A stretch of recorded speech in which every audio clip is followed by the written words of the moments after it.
Welcome into Hawk Talk, ladies and gentlemen. Alongside Jack Keffer, I'm Gabe Sustick. A 10-9 loss for the Hyannis Hard Rocks, Jack, as we'll try to get this in quickly. The impending storm on us, but a wild storm it was in this game. Yeah, I mean, really, 7 runs scored by Hyannis. They come back after being down 6-1. You got to give credit to this offense. They had 8 hits in that inning, and they just tallied off. They teed off really against the bullpen of the Bourne Braves. But then, Bourne returned the favor in the 9th inning. They scored 4 runs, and Hyannis could only muster 1 out. And really, the big story today is those defensive errors and some lapses in the field that cost Hyannis, I would say, 4 or 5 runs.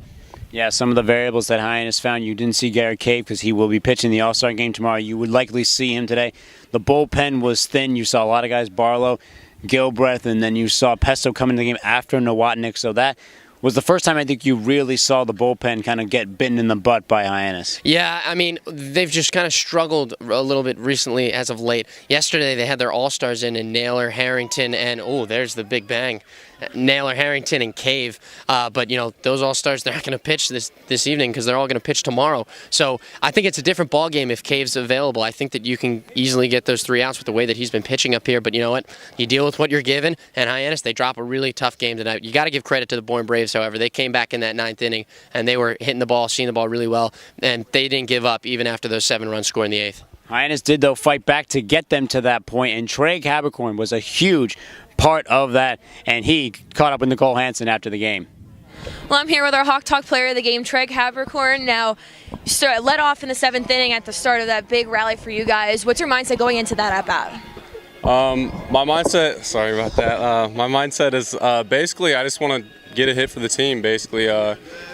Working off the bench, I mean, there's not many opportunities, but when I get an opportunity, I'm very excited for what I can do and what I can present. So I just went in that bat hoping just get a nice bat on it, get a little wood on it, and get a hit. You talked about those big opportunities, be able to come in and have that opportunity. Have you been working on anything in batting practice or anything like that to be able to really produce the best that you can in those moments? Basically, since with the role I have on the team right now, I'm still working hard. I'm getting to the field early and trying to do as much as I can to prepare myself each and every day.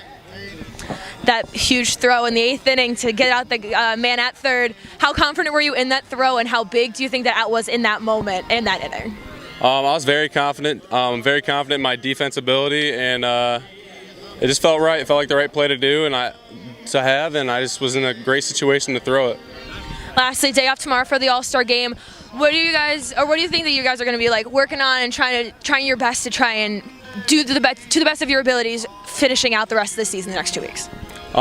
Definitely, the end of the season here is going to be a grind. Obviously, we have a lot of guys who play every single day, so they're getting worn out and a little bit tired. But I mean, each day, if we keep preparing and keep trying to get better every single day, I think good things will happen for us. All right, great. Thanks so much. Back to you guys.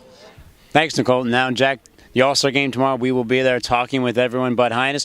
Most of their team will have the day off, and maybe they'll join their teammates in Chatham or maybe just take the day off for themselves. But they do have that. Then they have the game at Chatham tomorrow, a team that they have done well against, but they'll need to look for some wins as they only have 9 more games until the end of the regular season. Yeah, and I think you kind of hit the nail on the head. Despite the 6 All-Stars for Hyannis, you have 3 days off and 4 games within the next week, which is big because, I mean, these guys need to rest later half in the season. They're going to have a 6-game stretch in a week, and then they're going to have a big playoff push, so arms need to rest, guys need to recover. I'm excited for the All-Star game, though. It's going to be my first, your second, and it's going to be a gorgeous evening, I'm sure, at Veterans Field. We will have the content for you. We hope you enjoy that, and we hope you join us the day after at Chatham for a 7 p.m. start against the Anglos. For my broadcast partner, Jack Keffer, I'm Gabe Sustick. We're getting the heck out of here.